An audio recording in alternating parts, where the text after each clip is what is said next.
Hello welcome આવી ગયા છો મારા પ્યારા વિદ્યાર્થી ભાઈ બહેનો. હવે આપણે આજે શું કરશું તો કે નિયત સંકલનની વાત ચાલી રહી છે અને નિયત સંકલન છે તો નિયત સંકલનની અંદર થોડુંક યુવી વાળા મેથડ યુઝ કરશું કાં તો પછી ધારવાવાળી ધારશું. બધું ઘણી બધી વસ્તુઓ છે જે આપણે આપણામાં કરી શકીએ છીએ. તો એના એક્ઝામ્પલ્સ આપણે તમારી સમક્ષ અહીંયા મૂક્યા છે.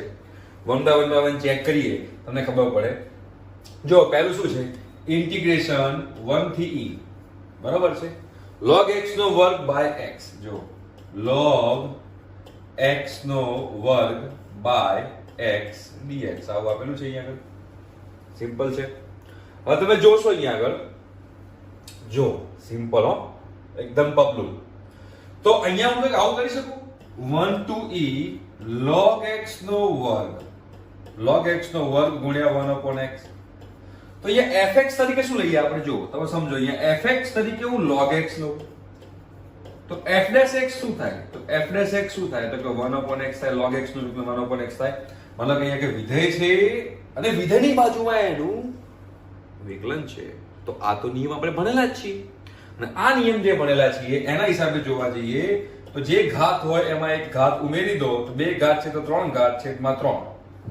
હવે અહીંયા આગળ આપણે લિમિટ મૂકશું 1 થી e. તો પહેલા એકવાર e મૂકી દો તો log e નો ઘન ડિવાઇડ બાય 3. હવે એકવાર 1 મૂકી દો તો log 1 નો ઘન ડિવાઇડ બાય 3. બરાબર, એકવાર 3 મૂક્યું, એકવાર e મૂક્યું અને એકવાર 1 મૂક્યું તો log e તો 1 થાય. તો 1 નો ઘન 1 તો છેલ્લે 1/3 અને log 1 તો 0 થવાનું છે તો 0 છેલ્લે જવાબ આવી ગયો 1/3. જોઈ લો, સિમ્પલ છે.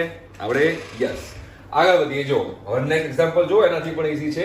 Integration 1 to e log x dx. આ ટાઈપનો એક્ઝામ્પલ છે ભાઈ. Integration 1 to e log x dx. હવે આ ટાઈપના એક્ઝામ્પલમાં આપણે શું કરશું? તો અહીંયા uv મેથડ તરીકે આપણે યુઝ કરી શકીએ. LIAT યાદ કરો ભાઈ. તો log x ગુણ્યા 1 ના કહી શકાય, log x ગુણ્યા 1. બરાબર. તો ફર્સ્ટ ફંક્શન પ્રથમ વિધેય u તરીકે આપણે log x લઈશું અને v તરીકે આપણે 1 લઈશું, રાઈટ? તો du by dx શું થશે? du by dx. તો du by dx થશે 1 upon x. બરાબર ને? ઇન્ટિગ્રેશન v dx શું થશે? ઇન્ટિગ્રેશન v dx 1 નું ઇન્ટિગ્રેશન x થશે. હવે આમાં તમે uv મેથડ લગાડો તો આપણને સિમ્પલ ખબર પડી જાય. શું ખબર પડી જાય? કે log x શું હતું? u ઇન્ટિગ્રેશન v dx યાદ કરો માઈનસ ઇન્ટિગ્રેશનમાં du by dx into integration v dx. આ uv મેથડ વાળી છે method. First function second function યાદ કરો, મેં લાસ્ટ માં તમને કરાયેલું છે. તો u શું છે આમાં? log x. તો log x into v dx. v dx x છે તો x માઈનસ ઇન્ટિગ્રેશન માં du by dx. du by dx 1 upon x છે તો 1 upon x into v dx પાછું x છે અને એનું પાછું ઇન્ટિગ્રેશન છે તો x x કેન્સલ થઈ જશે. અહીંયા આ x અહીંયા આગળ લઈ દો તો ભાઈ x log x થાય. આ x x કેન્સલ એટલે 1 બચે અને 1 નું ઇન્ટિગ્રેશન પાછું x થાય તો માઈનસ x કરી નાખીએ આપણે અને લિમિટ મૂકી દઈએ આપણે 1 થી e. 1 થી e માં લિમિટ મૂકી દીધી. ક્લિયર થઈ ગયું? હવે સિમ્પલ છે. એકવાર e મૂકો તો e મૂકીશ તો e log e minus e minus એકવાર 1 મૂકો તો 1 log 1 minus 1 જ્યારે x દેખાય તો 1 મૂકો તો log e શું થાય? log e 1 થાય તો 1 into e થાય તો e પછી માઈનસ અહીંયા e બચશે માઈનસ log 1 0 થાય તો 0 માઈનસ 1 નું માઈનસ 1 બચશે. આ 0 થઈ ગયું માઈનસ અહીંયા માઈનસ 1 બચ્યું તો એક તમારો જવાબ આવ્યો. સિમ્પલ. આવડી જાય? બહુ સિમ્પલ છે, આવડી જાય એવું છે, કોઈ ટેન્શન કરવાની જરૂર નથી. એના પછી આ એક્ઝામ્પલ જો x tan inverse x ઇન્ટિગ્રેશનમાં x tan inverse x again uv method. First function second function કરશો LIAT. તો u તરીકે શું આવશે? તો u તરીકે આવશે tan inverse x અને v તરીકે આવશે x. તો du by dx શું થશે? du by dx થશે 1 upon 1 plus x square અને ઇન્ટિગ્રેશન v dx શું થશે? ઇન્ટિગ્રેશન v dx થશે x square by 2. Right? Limit કેટલી મૂકવાની છે? 0 થી 1. તો અહીંયા 0 થી 1 લિમિટ મૂકી દીધી. uv function first function second function બધાને આવડે છે ભાઈ. એવું ના કહેતા નથી આવડતું, આવડે છે. ઓકે, તો હવે તમે આમાં જોશો તો શું થશે ભાઈ? તો tan એટલે u integration v dx minus integration માં du by dx into integration v dx અને છેલ્લે dx. આ સૂત્ર છે. ચલો u શું છે ભાઈ? tan inverse x. તો tan inverse x into vdx કેટલું આવશે vdx x square by 2 તો અહીંયા હું x square by 2 મૂકી દઉં માઈનસ ઇન્ટિગ્રેશન માં du by dx 1 upon 1 plus x square 1 upon 1 plus x square vdx શું આવશે x square by 2 તો અહીંયા x square by 2 dx તો હજુ પાછું ઇન્ટિગ્રેશન કરવું પડશે હો તો ભાઈ tan inverse x into x square by 2 અહીંયા 1 by 2 બહાર લઈ લઉં ઇન્ટિગ્રેશન માં ઉપર x square છે તો x square માં એક ઉમેરું એક બાદ કરું upon x square plus 1 dx એક ઉમેરું એક બાદ કરે જો ઇન્ટિગ્રેશન કરતા આવડવું જોઈએ tan inverse x into x square by 2 minus 1 by 2 અહીંયા બ્રેકેટમાં અલગ અલગ ભાગો તો x square ભાગ્યા 1 x square plus 1 ભાગ્યા x square plus 1 1 minus 1 upon x square plus 1 આનું ઇન્ટિગ્રેશન કરવાનું છે dx રાઈટ તો શું થશે ભાઈ tan inverse x into x square by 2 minus 1 by 2 છે અહીંયા આગળ x minus tan inverse x થઈ ગયું અને આખામાં લિમિટ મૂકવાની છે 0 to 1 0 to 1 તો એકવાર 1 મૂકી દો ચલો તો tan ઇન્વર્સ 1 શું થાય 1 મૂકો બધામાં તમે 1 મૂકશો તો જો બધામાં 1 મૂકી ચેક કરો ખબર પડે બધામાં 1 મૂકો tan ઇન્વર્સ 1 pi by 4 કહેવાય ગુણ્યા 1 નો વર્ગ by 2 એટલે ગુણ્યા 1 by 2 માઈનસ કૌંસમાં અહીંયા 1 મૂકો તો 1 માઈનસ tan ઇન્વર્સ x એટલે tan ઇન્વર્સ 1 પાછું pi by 4 થશે કૌંસ પૂરો આ કૌંસ પૂરો માઈનસ કરીને એકવાર 0 મૂકો તો આ 0 થઈ જશે બધું જ 0 થઈ જશે tan ઇન્વર્સ 0 0 આ 0 0 0 બધું 0 એટલે આ 0 મૂકી દેવાનું છે સિમ્પલ સાદું આપો તો આ pi by 4 ગુણ્યા 1 by 2 pi by 8 થાય બરાબર આ કૌંસ ખોલો તો -1 થશે અને +pi by 4 થશે રાઈટ અહીંયા 8 લસાલો તો અહીંયા 2 વડે તો અહીંયા 3 pi by 8 થઈ જશે 3 pi by 8 -1 આ તમારો ફાઇનલ આન્સર આવ્યો જોઈ લો કડક ના આવડે બને જ નહીં બહુ સિમ્પલ છે એકદમ પગલું છે તમે કરેલા હોય તો જિંદગીમાં કોઈ દિવસ તકલીફ નહીં પડે જો નેક્સ્ટ એક્ઝામ્પલ 8મો તો બહુ જ ઈઝી છે જો શું છે ભાઈ ઇન્ટિગ્રેશન 0 થી 2 x સ્ક્વેર છેદમાં 1 પ્લસ x ક્યુબ dx આવું છે હવે જો નીચે x ની 3 ઘાત છે અને ઉપર 2 ઘાત છે મતલબ કે નીચેનાનું વિકલન કરો તો ઉપર કંઈક બનશે એનો મતલબ એવો થાય સમજે છો હા એવું તો અહીંયા 1 પ્લસ x ક્યુબ છે ધારો કે 1 પ્લસ x ક્યુબ નું વિકલન કરો શું થાય 1 પ્લસ x ક્યુબ નું વિકલન કરો તો 3x સ્ક્વેર થાય તો ઉપર x સ્ક્વેર તો આપેલું જ છે ખાલી 3 આપણને ખૂટે છે તો 3 આપણને ખૂટતું હોય તો શું કરવું પડે અહીંયા તો સિમ્પલ આપણે દિમાગની બત્તી દોડાઈએ તો આપણને ખબર પડી જાય કે ઉપર 3 ખૂટતું હોય તો ઉભા રહેજો એક મિનિટ હા ઉપર અલા તારી તો કહું એ ખુલજા સિમ સિમ હા તો અહીંયા ઉપર 3 ખૂટે છે બરોબર છે તો 3 ખૂટતું હોય તો અહીંયા હું 3 વડે મલ્ટીપ્લાય કરું 3 વડે ડિવાઈડ કરું તો મારો બેડો પાર થઈ જાય 3 વડે મલ્ટીપ્લાય ડિવાઈડ કરી નાખ્યું તો હવે તમે જો નીચે જે છે નીચેનાનું ફંક્શન જે છે એ નીચેનાનું ફંક્શનનું જે ડિફરન્શિએશન છે એટલે કે વિકલન જે છે ઉપર આપેલું છે તો સિમ્પલ આનું મને ઇન્ટિગ્રેશન ખબર છે 1/3 અને log 1 plus x cube લખી શકાય સિમ્પલ અને એમાં મારી લિમિટ મૂકવાની છે 0 થી 2 તો હવે એકવાર 2 મૂકી દો તો 2 મૂકશો તો 2 નો ઘન 8 8 + 1 8 + 1 એટલે log 9 થશે આ તમારું બરોબર છે માઈનસ માં એકવાર 0 મૂકો તો log 1 થઈ જાય અને log 1 તો બધા ગામને ખબર છે કે log 1 તો 0 થાય તો log 1 0 તો અહીંયા આગળ 1/3 log 9 આ તમારો આન્સર આવી ગયો જો એટલે આપણને અહીંયા ખબર પડી જાય કે x³ છે ને ઉપર એનું ડિફરન્શિએશન છે રાઈટ તો હવે એના પછીનો એક્ઝામ્પલ જો તો બી એના જેવો જ છે તમને ખબર પડશે જો 0 to pi/3 છે વેરી ગુડ 0 to pi/3 છે sin x છે ઓકે sin x છે છેદમાં 3 + 4 cos x છે હવે 3 + 4 cos x છે તો અમે જો અહીંયા આગળ cos x નું ડિફરન્શિએશન ઉપર sin x આપેલું છે કંઈક આપણને સેટિંગ થાય છે તો તમને ખબર પડે કે આ 3 + 4 cos x છે એનું ડિફરન્શિએશન કરો તો 3 + 4 cos x નું ડિફરન્શિએશન કરીએ તો શું થાય 3 નું 0 અને 4 cos x નું -4 sin x થાય ઓબ્વિયસ છે 0 -4 sin x એનો મતલબ શું થયો કે 3 + 4 cos x નું હું ડિફરન્શિએશન કરું અને વિકલન હું કરું તો -4 sin x આવે છે તો ઉપર sin x તો અવેલેબલ જ છે sin x અવેલેબલ છે તો ખૂટ્યું શું -4 તો -4 ખૂટ્યું તો -4 વડે આપણે શું કરશું સિમ્પલ થઈ જાય -4 વડે મલ્ટીપ્લાય ડિવાઈડ કરી નાખો તો અહીંયા -4 લખી નાખું તો -1/4 કરી નાખું તો હવે નીચેનાનું ડિફરન્શિએશન ઉપર આવી ગયું તો હવે આ રૂલ તો આપણને ઇન્ટિગ્રેશન નો ખબર જ છે, તો સિમ્પલ આપણો આન્સર શું આવશે? -1/4 log 3 + 4 cos x. Simple, bracket પૂરું, લિમિટ મૂકી દેવાની આપણે 0 થી π/3. ચલો ફટાફટ કરી નાખીએ. હવે -1/4 log, હવે એકવાર π/3 મૂકો, cos π/3 1/2 થાય, બધાને ખબર છે. તો 1/2 * 4 એટલે 2, 2 + 3 5, log 5 થઈ ગયું. હવે એકવાર 0 મૂકી દો તો cos 0 1 થાય, બધાને ખબર છે cos 0 1, તો 1 * 4 4, 4 + 3 7 એટલે log 7 આવ્યું. તો આ તમારો ફાઇનલ આન્સર થઈ ગયો, log 5 - log 7. આમાં તમે જોશો તો અહીંયા આગળ e હશે, અહીંયા e હશે. તો હવે આ જે સબટ્રેક્શન છે એટલે કે બાદબાકી જે છે એને આપણે ડિવિઝનના ફોર્મમાં એટલે કે ભાગાકારના સ્વરૂપમાં આપણે લખી શકીએ. એટલે આપણે ફાઇનલ આન્સર આ રીતે લખો હોય 1/4 log 5/7, તો આ પણ આપણે લખી શકીએ. સિમ્પલ છે, બરોબર છે. હવે એના પછીનો આપણે એક્ઝામ્પલ જોઈએ તો વધારે ક્લિયર થશે. આ અગેન યુવી વાળો મેથડ વાળો છે, 0 to 1 x e⁻x, right? Again UV method, મતલબ કે અહીંયા આગળ તમે જોશો તો u એટલે ફર્સ્ટ ફંક્શન શું થશે? તમારું x થશે, LIATE, એટલે ફર્સ્ટ ફંક્શન તમારું x થયું, સેકન્ડ ફંક્શન તમારું e⁻x થયું. યુવી મેથડ તો તમને ખબર પડી જાય કે u તરીકે x છે અને v તરીકે e⁻x છે. તો du/dx શોધી કાઢો ફટાફટ. du/dx 1 થાય, ઇન્ટિગ્રેશન v dx શું થશે? તો એ e⁻x જ થવાનું છે, એ તો બધાને ખબર છે. હવે અહીંયા આગળ આપણે ફોર્મ્યુલા લગાવીશું તો આપણને ખબર છે કે u integration v dx minus integration માં du/dx into integration v dx અને આ આખાનું dx, રાઈટ? એ રીતે આપણે અહીંયા આગળ ઇન્ટિગ્રેશન કરીએ છીએ. તો હવે મૂકી દો, u કેટલો આપેલો છે આપણને?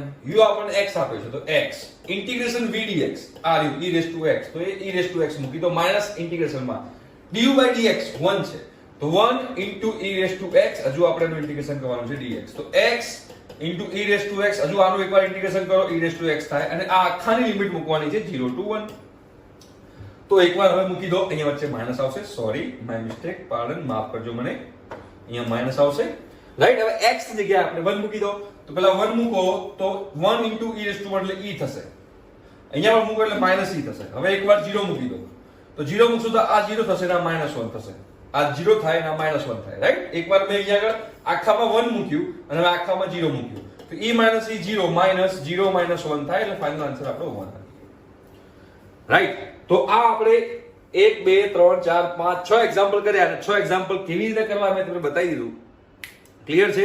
હવે થોડાક આ નિયત સંકલન જે છે એ નિયત સંકલન ના અમુક જે રૂલ્સ છે એ રૂલ્સ આપણે નેક્સ્ટ લેક્ચરમાં જોઈશું. ઠીક છે? Thank you so much, by.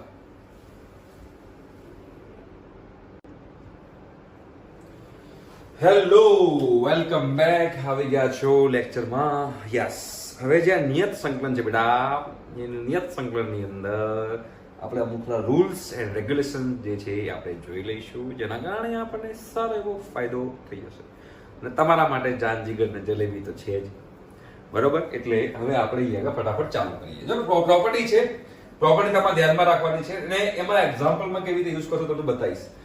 0 to a f of x હોય, 0 to a f of x હોય તો એને 0 to a f of a minus x dx લખી શકાય.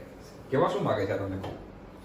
ધારો કે 0 to 3 x square dx છે, તો આને 0 થી 3 માં f of a minus x, એટલે અહીંયા a તરીકે 3 છે તો અહીંયા આગળ x minus 3 નો square dx લખી શકાય.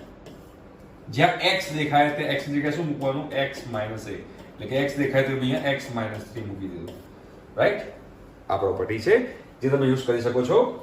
અને બીજી એને ભેદ છે, બીજોનું ભેદ છે, અહીંયા આગળ a to b f of x dx હોય, a to b f of x dx હોય તો એને ઇન્ટિગ્રેશનમાં a to b f of a plus b minus x dx લખી શકાય.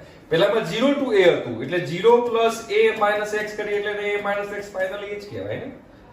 કઈ નવું નથી કીધું મેં આની અંદર. It's not a rocket science, it's a simple solution છે, બરોબર? તો આ એક પ્રોપર્ટી જે છે ઘણી બધી જગ્યાએ યુઝ થશે. સૌથી વધારે જે પ્રોપર્ટી યુઝ થાય તમને કહી દઉં, તમારા અંદર સૌથી વધારે જે પ્રોપર્ટી યુઝ થાય છે અને જેના રિલેટેડ એક્ઝામ્પલ વધારે આવે છે, પ્રોપર્ટી નંબર 1 છે, એ તમારે ખાસ ધ્યાનમાં રાખવાની. અને બીજી જે પ્રોપર્ટી જે છે પ્રોપર્ટી નંબર 5 છે, તમારે ધ્યાનમાં રાખવાની. પ્રોપર્ટી 1 અને પ્રોપર્ટી 5 બહુ જ જગ્યાએ યુઝ થાય છે, બરોબર? આ પ્રોપર્ટી 2 જે છે એ પ્રોપર્ટી 1 નો ભેદ છે, બરોબર? એ ધીમે ધીમે તમને શીખવાડું તમને ખબર પડે કે હું એકચ્યુઅલી કહેવા શું માંગુ છું.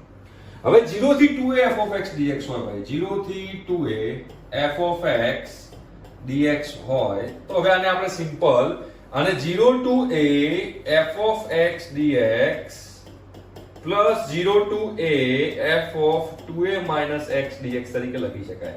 આ પ્રોપર્ટી બહુ રેર યુઝ થાય છે એટલે કોઈ ટેન્શન લેવાની જરૂર નથી. બરોબર છે? અહીં લખેલું છે આજે. ક્લિયર? અને નીચે તમે જોશો આ પ્રોપર્ટી નંબર 4 છે, થોડુંક આના ભાઈ જેવું જ છે, બહુ કે ખાસ એટલું કોઈ ડેન્જર નથી. ધારો કે લખેલું છે કે ભાઈ 0 થી 2a f of x dx છે. હવે તમે f of 2a minus અહીંયા આગળ તમે જોશો, સોરી અગર મારથી ભૂલ થઈ ગઈ, 0 થી 2a f of x dx છે. હવે તમે x ની જગ્યાએ x minus 2a મૂકો તો પણ જવાબ તમારો f of x જ રહે. એટલે જે વિધેય આપેલું છે એ વિધેયમાં x ની જગ્યાએ x minus 2a મૂકું તો પણ આન્સર એનો એ જ રહે. તો એને 0 થી 2a f of x dx થાય. બરોબર છે? એ ક્યારે યુઝ કરવાનું? એવું થતું હોય તો ડાયરેક્ટ આપણે આને લખી શકીએ 2 into 0 થી a f of x dx આપણે એવું લખી શકીએ. અને જો x ની જગ્યાએ x minus 2a મૂકવાથી જવાબ minus f of x આવતો હોય તો આનો આન્સર 0 થઈ જાય. આનો આન્સર 0 થઈ જાય. આ પ્રોપર્ટી બહુ રેર યુઝ થાય છે બધી, પણ આપણને ખબર હોવી જરૂરી છે. સૌથી ઇમ્પોર્ટન્ટ પ્રોપર્ટી જે છે એ આ છે. બે સગા ભાઈઓ છે, બરાબર, પણ એક નેગેટિવ છે અને એક પોઝિટિવ છે, એક સારો છે અને એક ખરાબ છે. લિમિટ હંમેશા આવી હોય, જો લિમિટ હંમેશા આવી હોય -3 to 3, -π/2 to π/2, -7 to 7, ઉપર